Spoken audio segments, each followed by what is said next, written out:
Paddy Mathews is my name. I'm with the Hidden Heartlands team, and I'm joined today by Fiona Dunne, my colleague, who's just joined us in Falch, Ireland from Tourism Ireland in the last week. So we're literally throwing her in the deep end to present today, and by Aileen Deesy from our Enterprise Development division as well, both of whom will speak a little later on. But thanks so much for coming along. As I said, it's over 2 years since we last met, and in those 2 years we've seen an awful lot. It's been unprecedented times, as you've heard this morning already. And when we last met, Hidden Heartlands was just a fledgling brand. It was barely a year old. It's still a fledgling brand. There's a lot of work to do on it, but we've come so far, I think, in the last 2 years in very surprising ways.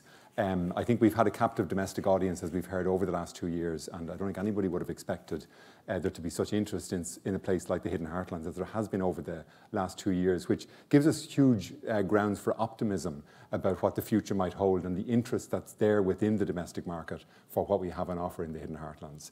And we've been very buoyed up by the success that the businesses have had over the last 2 years, despite being closed for most of the year, and despite having huge restrictions on capacity and the number of visitors that can be taken in, and occupancy numbers in hotels and the rest of it. Despite all that, I think we've been buoyed up by the fact that there's been huge interest in this region over the last 2 years. So it certainly gives us a lot to build on. We've also seen huge resilience from yourselves as well over those last 2 years. We're not out of the woods yet, but as I said, we've seen huge interest. For example, in 2020, we surveyed all those that took cruising holiday on the Shannon, and 51% of them were first-timers. So there's a real opportunity to begin to convert those people who visited the region for the first time into repeat visits. And the fact that they've been here for 2 years circulating and are likely to be back again this year and next year gives us real grounds for hope. So the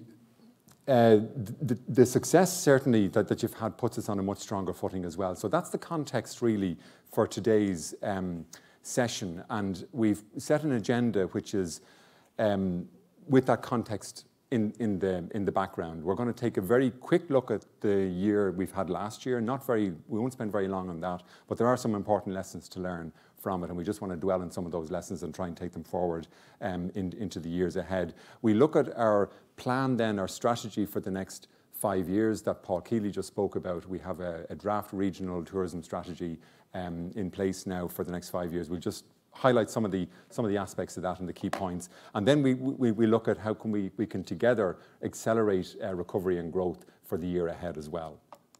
So beginning with a look back on the year, there's some stats here on the screen. I won't dwell on them really, but we've had a lot of engagement with you, with the industry, with the businesses over the last year. You can see some of the examples there. We've sustained 3 tourism networks that have met regularly and engaged in all sorts of training and mentoring, various workshops that we've held over the last year as well, 260 attendees at a number of those as well, and a digital that delivers and web improvement program that's been really successful also. I'm going to dwell on that in a few minutes, but that was highlighted by Paul Kelly earlier as one of the key opportunities. That area of digital excellence, digital enhancement, I think is a real opportunity for us, and is one of the reasons why we had a bit of a bounce last year as well.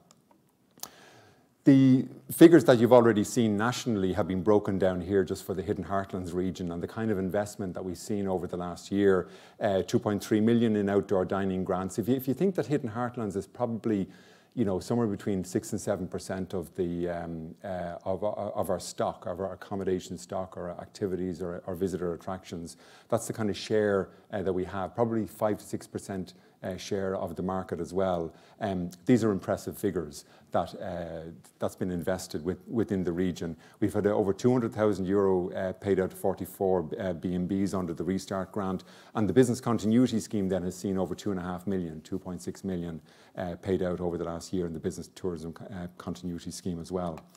A couple of other figures there as well. We'll move on from the figures in a minute, but business support interventions, 303 of them, so that's direct mentoring and training delivered into individual businesses over the last year, and 107 businesses engaged in various types of group training as well, which was really positive. So it's just, those figures are just indicative of the level of engagement that you've had with us over the last year, and really positive about the enthusiasm to get things going again and to put things on a very good footing as well.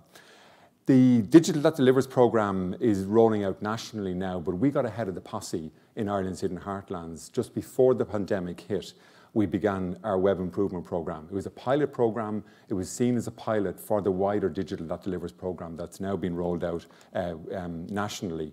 And we took 40 businesses, 40 visitor attractions and activity providers, and brought them through a year-long programme where they were not only had improvements made to their websites, but we upskilled them as well and increased their capability and capacity to ensure that these changes to their website were brought forward as well, that they could manage their websites better as well.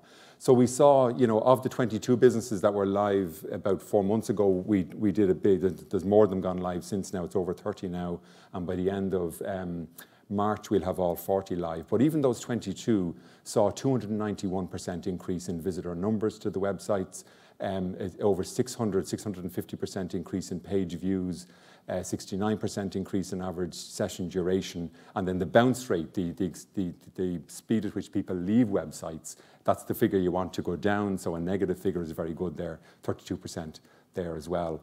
And we went from having about 25% of those businesses bookable online to 80%, 85% bookable online. So that was a key metric, and really, really good figures there. And that's from your participation, from the participation of those businesses in this programme. So we were well out of the blocks by the time the broader Digital That Delivers programme, which is now rolling out nationally, came along. So we're really, really happy to be kind of a little bit ahead of the posse there. And these were just some of the coverage that we got from that and some of the businesses. There's Wilds Chocolates in Toongraney there, Bay Sports in Athlone, and the Irish Boat Rental Association, and a number of the individual boat rental companies got involved in that as well, improving their digital capabilities.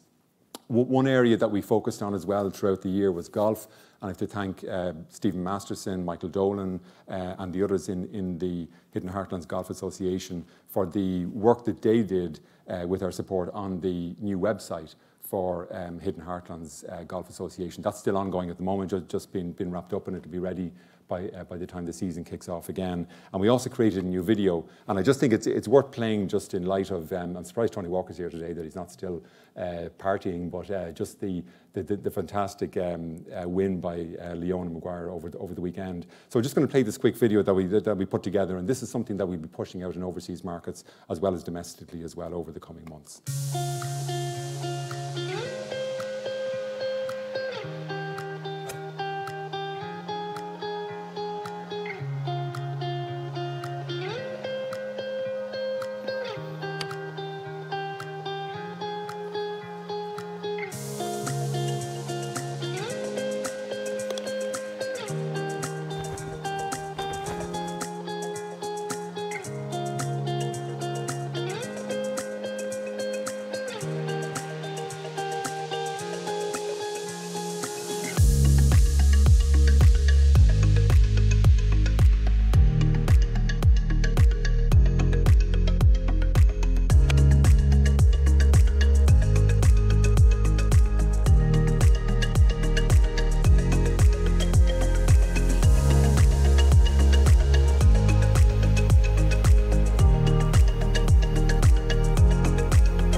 Great. So I think, you know, Hidden Heartlands certainly has a lot more than anyone would expect on the in terms of golf. One of the areas we wanted to focus on for the last 2 years was on destination recovery. We knew that recovery was going to be tough, it was going to be difficult, and we put in place 3 destination recovery task forces. You heard already this morning that there were 18 nationally, 3 of those were in the Hidden Heartlands. And what these focused on was a number of distinct short-term tactical responses and tactical actions that could be taken to best aid businesses and destinations in their recovery over the year ahead. We had 3 resilience plans, as we called them, which were the you know, literally one-page action plans, very, very focused, very short, of actions that we wanted to take to aid recovery within those destinations. So there were a number of particular projects came out of them, and we'll hear from the 3 task forces, from reps in the 3 task forces in a minute. But there were projects like the Shannon Gems, Hidden Gems, which was 50 local people that we took and put them in a brochure for them to share their hidden gems within the region. There was a map of the entire region looking at 50 things for kids to see and do, and initiatives like the Loch Derg Adventure as well. All ideas that came from the task forces. So let's just hear from those 3 briefly.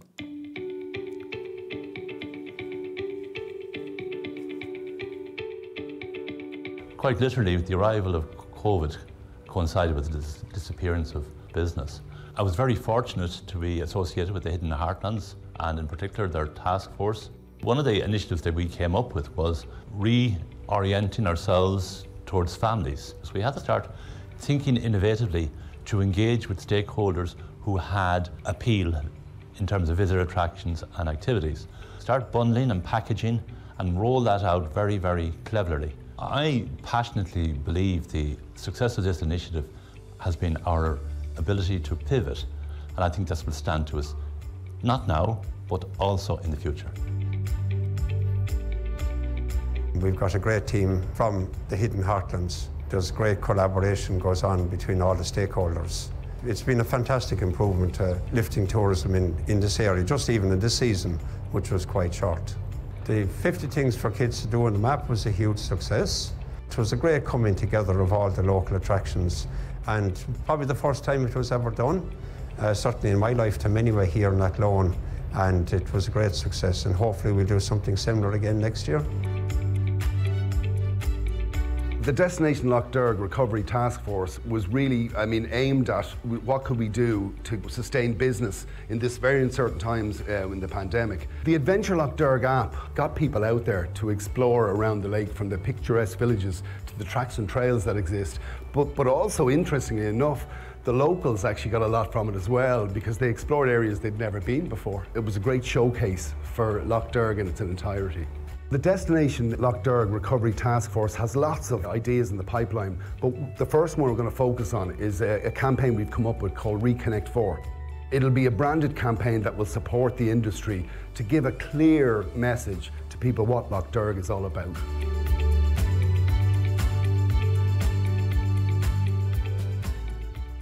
Great, I'm going to hand over for a couple of minutes to my colleague Fiona Dunne, just to talk about the marketing activity that happened in Hidden Heartlands over the last year. Fiona. Thanks, Paddy. Good morning, everybody. Something that came up this morning was the fact that the visitor wanted outdoor experiences, open air, something where they could be walking in the countryside, etc. And that was everything that the Hidden Heartlands has to offer. So frankly, from a marketing perspective, 2021 was a great year for raising the profile of the Hidden Heartlands. Now, Niall Tracy went through this morning the big picture in terms of what Fáilte Ireland campaigns looked like.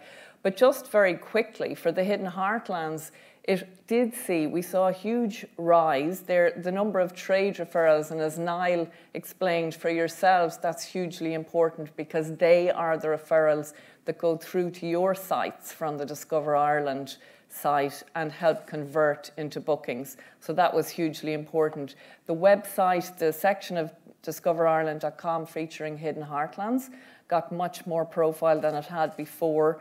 And moving on, just to show you on social media platforms, which, as you heard this morning, because I can't stress enough in terms of marketing, once we get on those social media platforms and start spreading the information, the connectivity, etc., not just on the Fáilte Ireland platforms, but on your own. And as Paddy spoke to, the Digital That Delivers programme is helping to do that. That kind of working together on our platforms and yours delivers tremendous results with the domestic and the overseas visitor, and we can talk a bit about that later. We were obviously across national and regional media on radio, newspapers, etc. But very important again, that digital theme which we heard about this morning. And one of the stats there I just call out, for example, on Instagram, we were up 30% in terms of engagement for the Hidden Heartlands. That was hugely important. There was some very clever work done by the FI communications team, bringing influencers to the region. One that did very well, in fact, was with Roz Purcell, who came for a visit during the summer. And believe it or not, at the time, a lot of folks had not been familiar with Banagher and the fact you can go for a lovely dawn swim there, but that generated one of the largest levels of interactivity we had when Roz Purcell had her dawn swim in Banagher. So again, it's not just about what we do, it's about the posting that you do on your platforms and bringing it all together. But 2021 worked very well for us in terms of marketing. And I'm going to hand back to Paddy now to talk about sustaining that. Thanks, Fiona. Fiona will be back later on just in a few minutes to talk about what we'll be doing for the year ahead for marketing as well. We want to look now at the next 5 years because we have a draft regional tourism strategy in place that's been put together by our own team, but in association with our steering group. That includes all the local authorities, the state agencies and industry representatives as well. And one of the first things to note about this is that we have a change of geography with the Hidden Heartlands. And I know some of you with us today would have previously been in Ireland's Ancient East. What I can announce today, and we're delighted to make the announcement, is that the geography of Ireland's Hidden Heartlands is expanding. To be honest, when it came about first, there were 3 brands. There was Wild Atlantic Way, Ireland's Ancient East, and Dublin, and Ireland's Ancient East went as far as the Shannon. So we were hedging our bets, to be quite honest, for a little bit, because we weren't sure how successful Hidden Heartlands was going to be in its formative years. We're confident that it is going to be a successful brand now, so we need to flex into those areas that are traditional Midland areas. And the Ireland's Ancient East brand can retrench back into what's more an eastern area in the confidence that trade supports and investment will continue to flow into the Midland area through the Hidden Heartlands brand. So what this means is that all of Cavan, all of Westmeath and all of Offaly and greater parts of Tipperary are now within the Hidden Heartlands brand and no longer within the Ireland's Ancient East brand. So that's something that we're very excited about and delighted to have anyone in the room here that might have been in an Ireland's Ancient East room last year and is now within our brand. So you're all very welcome and really looking forward to working with you all very closely and making your businesses as successful as they possibly can be. So with that in mind, we first asked businesses last summer, and we got 446 responses, what they thought the focus of a 5-year regional strategy for Hidden Heartlands should be. And we got 3 clear messages back from that. First was that we're still at an early stage of development as a tourism region and a destination, and raising awareness is absolutely key. Secondly, that the Shannon and the outdoors have significant untapped potential there that can act as an iconic attractor in the region. And thirdly, while we have a lot of hidden gems, hidden heritage, historical gems, and a lot of great towns and villages, they need further investment, further development, if they're to be really seen as compelling draws for visitors into the region. So they were 3 areas that we took. With that, then we began to set a vision, a 10-year vision. So while the strategy is for 5 years, we wanted to look, what would we like Hidden Heartlands to be renowned for and to have a reputation for in 10 years' time? We felt that we wanted it to be one of Europe's leading regenerative tourism destinations. Regenerative tourism is a new term that's come into being. It's almost like, sustainability squared. It's like high-powered sustainability. It's really about putting nature and communities first and seeing tourism as a means to an end. So the purpose of tourism is to create flourishing places and thriving communities, and really that's at the heart of what we do. So other than that, then it's a place where visitors can reconnect with nature. That idea of being active in nature and that reconnection with one another in a natural environment and natural surroundings is really a very important part of it. And the idea of a connected web of greenways, walkways, blueways, cycling trails, really, really important. And we certainly have a real strength of that in this area as well. Places like Mullingar, for example, that has 2 greenways emanating from it, and we have huge potential within the Bordemona lands through the Just Transition Fund as well to really create something of scale and something standout in this area. And so a few other aspects, I won't go through them all, but this will be, it's really setting Hidden Heartlands as that area that's renowned for sustainable tourism, that has nature at its heart, that has this web of opportunities for outdoor activity, and that's full of these hidden and surprising heritage gems that are waiting to be discovered. But the main challenge really around all that is raising awareness. That's really, we've got to, you know, get that message out there that this is a place to have all these kinds of experiences. So the 5 kind of key objectives, we'll just walk through these individually because these are important ones, and everything kind of falls underneath these. So the first one is that objective of raising awareness and recognition of the region among domestic visitors in particular, and that's the opportunity we've had over the last couple of years, and also international visitors as well when they do begin to return. Secondly, then developing the region into a more attractive and compelling place to visit with the Shannon and the network of greenways and blueways, optimising visitor and optimising those existing visitor attractions as well.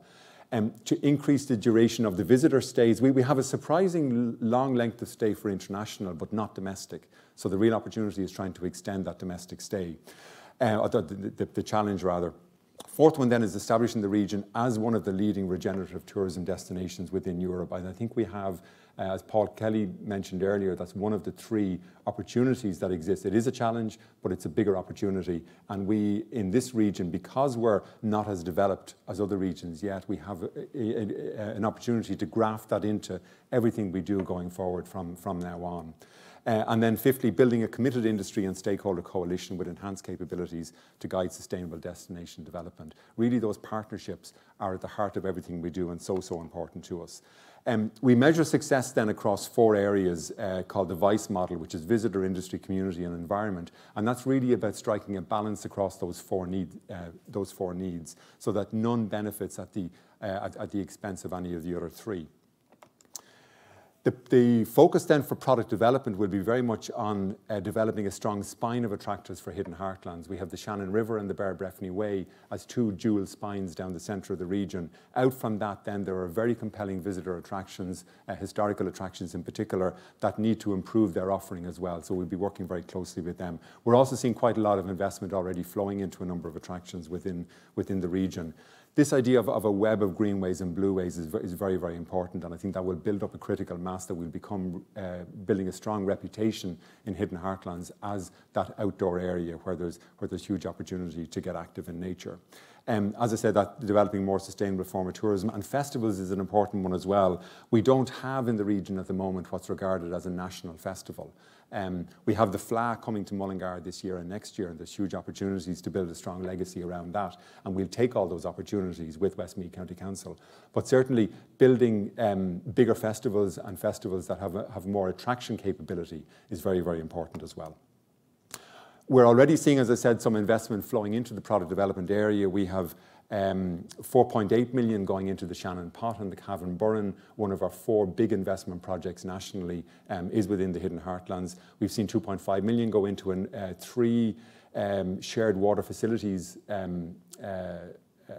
buildings, 2 on Lough Derg and 1 in Acres Lake in Leitrim. And we've seen investment ongoing in 5 destination towns as well, across 5 counties in Hidden Heartlands, 2.4 million going in there. The Shannon Tourism Master Plan, a lot of you may know, was launched by Waterways Ireland and ourselves and the 10 local authorities last April, and this is a really important roadmap and blueprint for how we want to develop that resource over the coming 10 years. And that was launched, as I said earlier, last year, and already some investment has started to flow into that. We've put 2.3 million of investment into a number of projects, the biggest one among them, Connacht Harbour, the redevelopment of Connacht Harbour in Portumna, but a number of smaller developments as well, the likes of extending and creating new jetty space in Rooskey, Redbridge, Athlone as well. And that kind of investment will continue in partnership with Waterways Ireland as well. We have a number of existing visitor experiences that have been improved also, and we've heard about some of that already from Paul Kelly. We have the Strokestown house, the National Family Museum investment ongoing at the moment.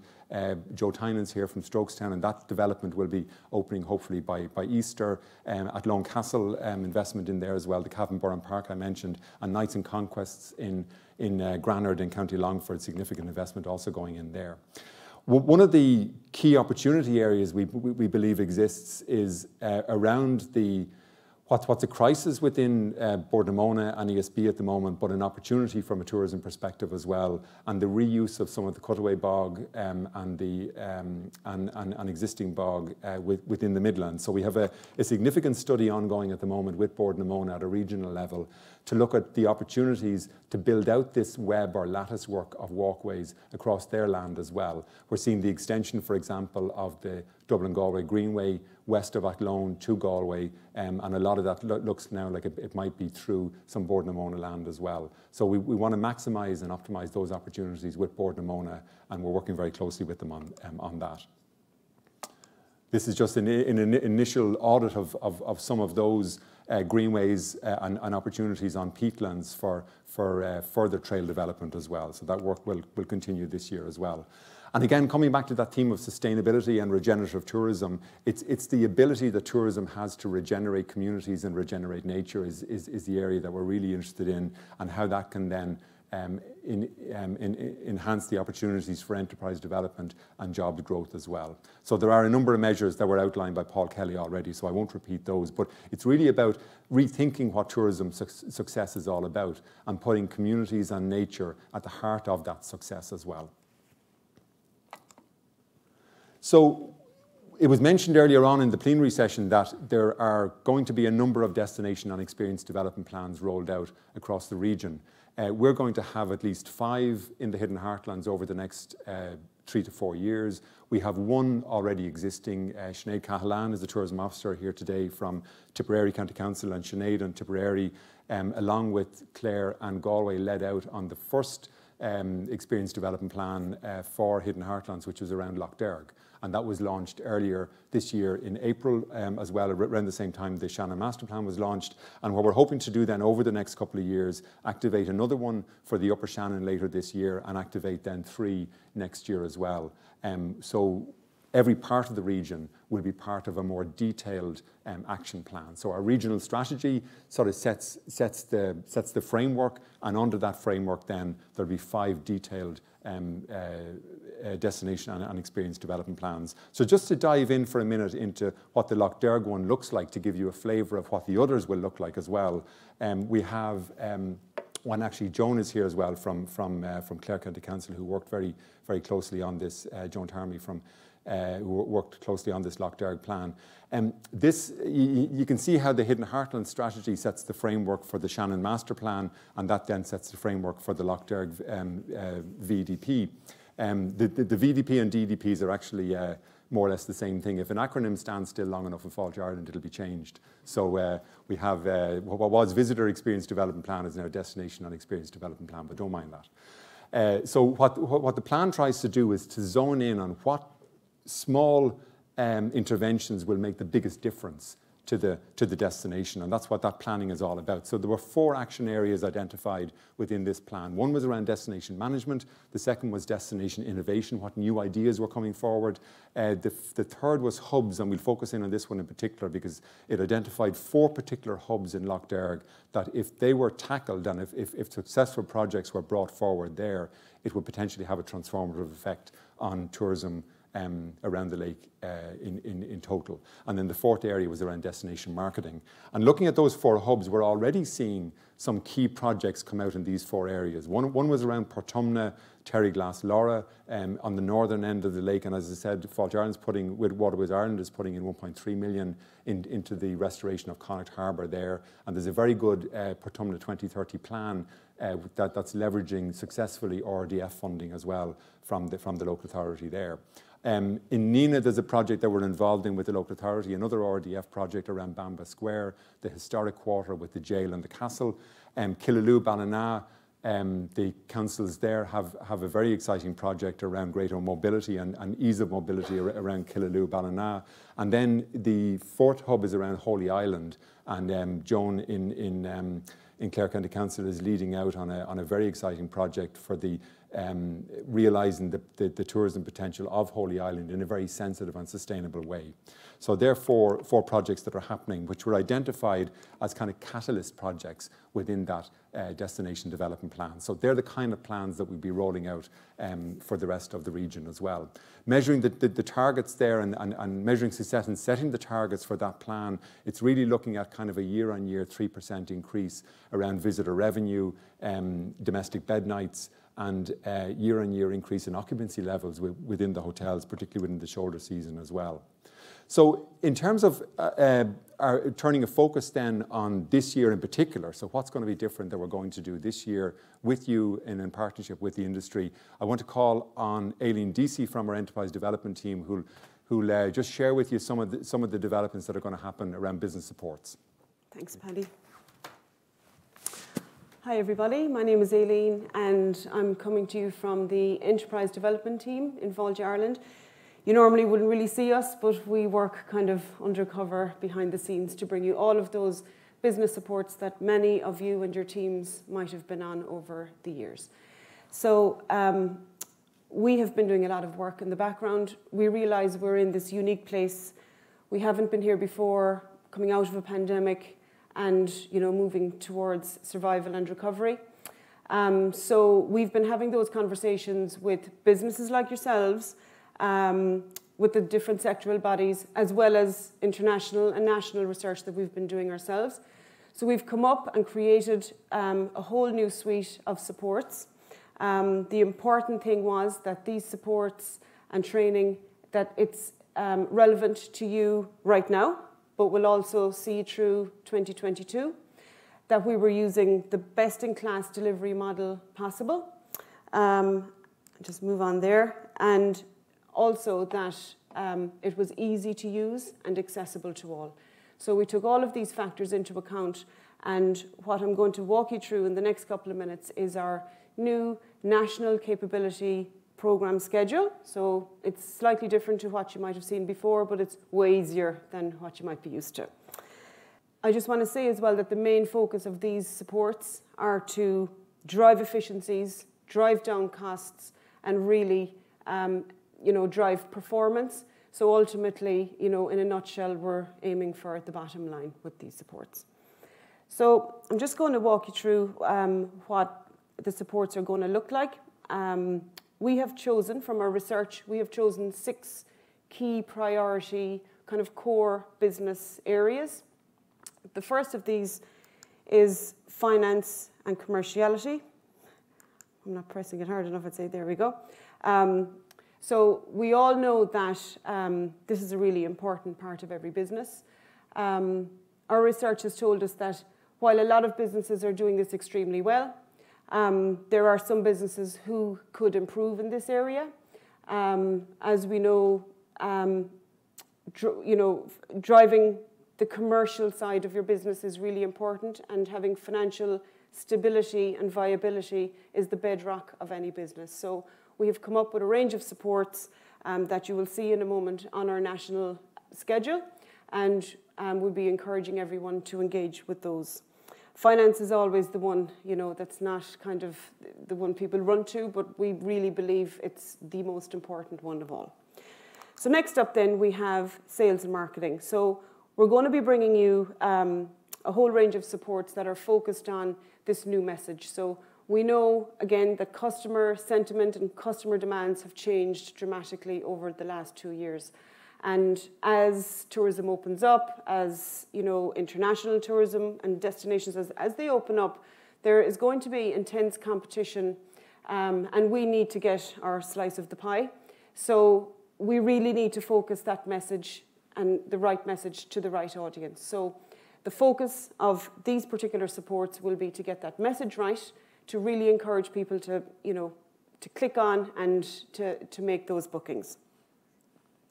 So next up then is digital. So we've heard an awful lot about digital already today from Paddy and from Paul Kelly earlier on. And again, this is a key driver to drive performance. We are bringing out a whole range of supports to improve capability and management of those online channels and, and distribution. So things like paid and unpaid channel performance, better utilization of analysis tools like Google Analytics so that this improves conversion, using Google Ads and Facebook, and also executing more targeted email campaigns, by segment, because we know there's lots of new segments now are engaging online. So we've plenty to offer in this area. They're aimed at all different competency levels. So if you're an entry level or if you're an advanced, they're all on there. And again, I would encourage you to get booked up and get on those programs. So next up then is revenue generation. So we will be focusing on this kind of evolving nature of revenue generation. And we will really focus in on different pricing strategies so that you get those right and you get the most out of them. And we'll also be looking at those ancillary revenue opportunities, of which we know there are many. So that's, again, hoping to drive performance and see the impact on the bottom line.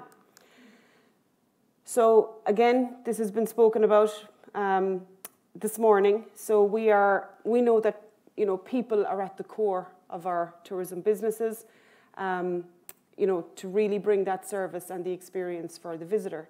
And we are acutely aware of the scale of this challenge at the moment.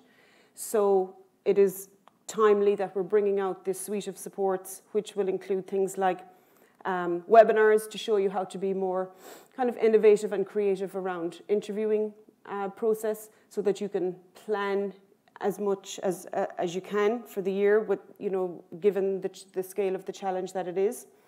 But also things like the Excellence Employer Programme, which will be unveiled later on this afternoon. So I would encourage you all to hang around for the afternoon and go to that, because there will be an awful lot of talk about that later. So the last area then that we're going to cover is the whole area of climate action. And again, this was spoken about this morning. So it's no surprise that this is a huge focus for both governments and businesses alike, and we all do have to play our part.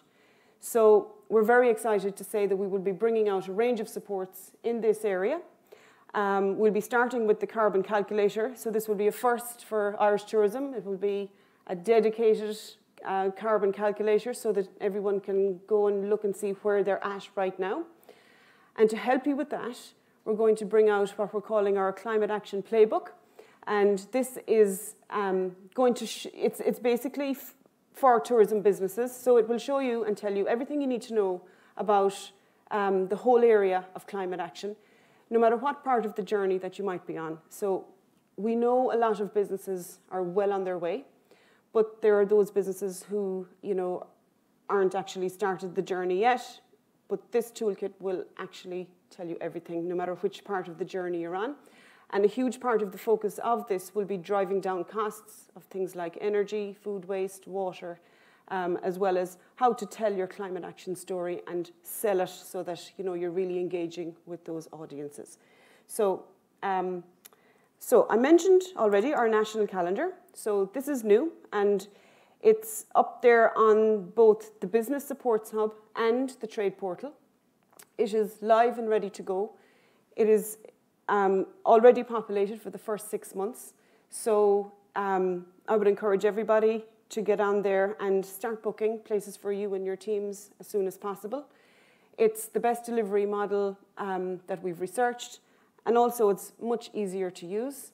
So it's quite a dynamic calendar. We will be updating it all the time. So I would say, keep it open on your desktop and keep a good close eye on it, because it's going to be constantly refreshed. And this is where you will find all of the programs that I just mentioned a minute ago.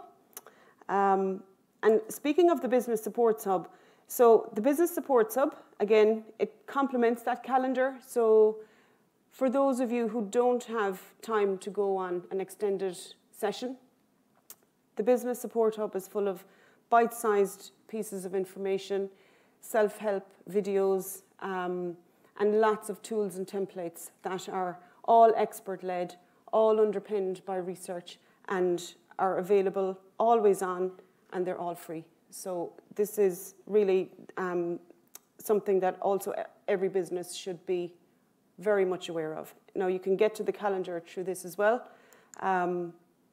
So what are industry saying about us? So over the last couple of years, we have had a good bit of, of positive feedback. We've had, the hub really has been a lifeline for businesses. We've had over 350,000 downloads of our different tools and templates. We've had over 100,000 visits and video views and downloads of the material that's on there. So really useful resources. Now, that's a couple of things that people have said, but modesty has prevented me from putting up any more. But the important thing is that because we get because we get feedback and there's a feedback loop, we know we're on the right track. So if there's anything that we're not covering, let us know, and we'll do our best to support you on that. So just to wrap up then, again, we're at this critical inflection point. And, our main focus for our activities for 2022 is around driving that performance, driving down costs, and driving efficiencies in your business. So I would encourage everybody to get on the Supports Hub, get on that national schedule, which you can reach in 2 different ways. And I really hope that, that 2022 will be the best year ever. So thanks.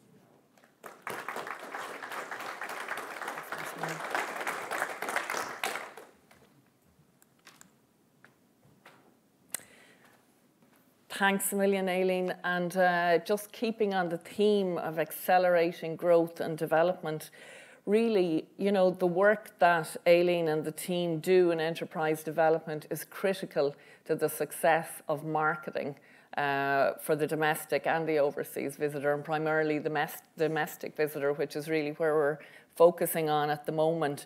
It's critical, the kinds of skills that you're talking about, Aileen, building up your digital, building up your knowledge, how to deal with the sustainability area, what needs to be done. That's just not part of the skill building in terms of marketing, but it's also part of the story we can tell about the Hidden Heartlands. As Paddy mentioned, we have some really great angles going for us, and the fact that sustainability will be embedded in everything we do from the get-go with the brand, we're really onto a winner with that. So, but having the skills to learn how to be able to tell the story properly and to work with what Fáilte Ireland is doing and the campaigns and the money that we're putting into it at the national level, and bringing those together and joining the dots between what you're doing and the money that we're spending on marketing at a national level, that's where the real success is. So just looking at some of the top line that we'll be working on in 2022, again, Niall Tracy talked this morning about the Keep Discovering campaign. We'll be kicking off an intensive communications campaign this month, and you'll see the Hidden Heartlands mentioned in H1 and in the second half of the year on national television, and also again on radio. Some of the very successful ads that we had last year, we'll be working on that again.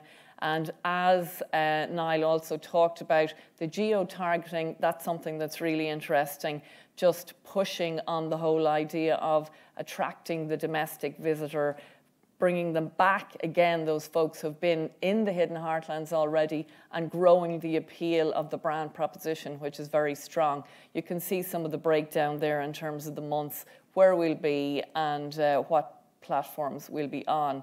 So I'm just going to show you actually the ad, which is really strong.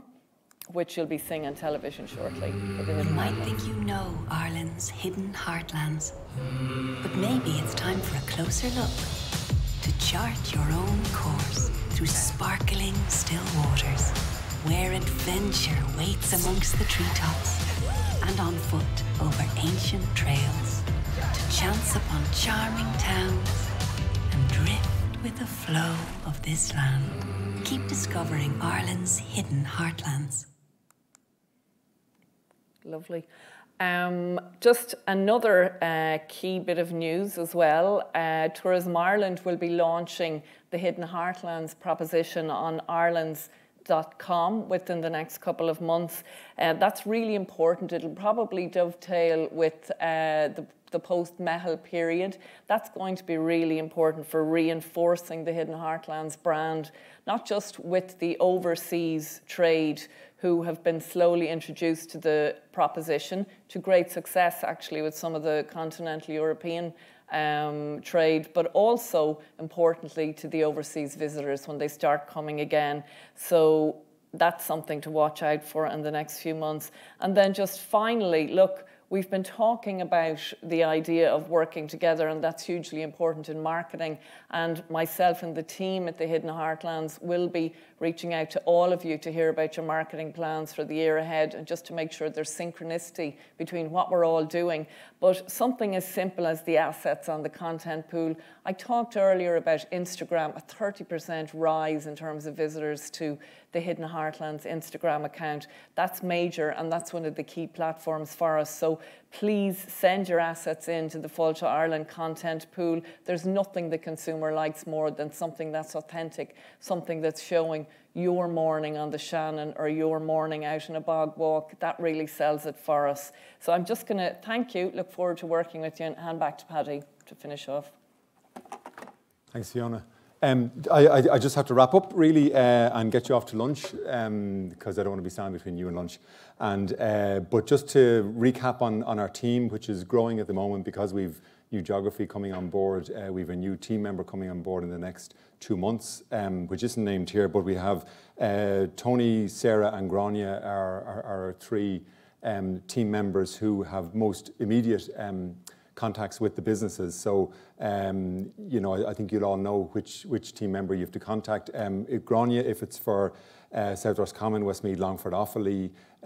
Sarah deals with Leitrim, Cavan and North Roscommon, and then Tony deals with East Galway, East Clare and Tipperary. And they'll be changing, those geographical affiliations will be changing a little bit when our new team member comes on board in a couple of months. But just to say that thank you so much for coming along this afternoon. Lunch is now on the ground floor in the forum downstairs. And I'll be hanging around after that then, after the plenary session this afternoon. If anyone's any questions, one that comes up and have a chat with myself or anybody on the team, very happy to kind of get into a deeper discussion at that stage. So thank you all very much for coming along. Thank you for your time and thanks for listening, and hope you enjoyed the rest of the day, and lunch is downstairs. Thank you.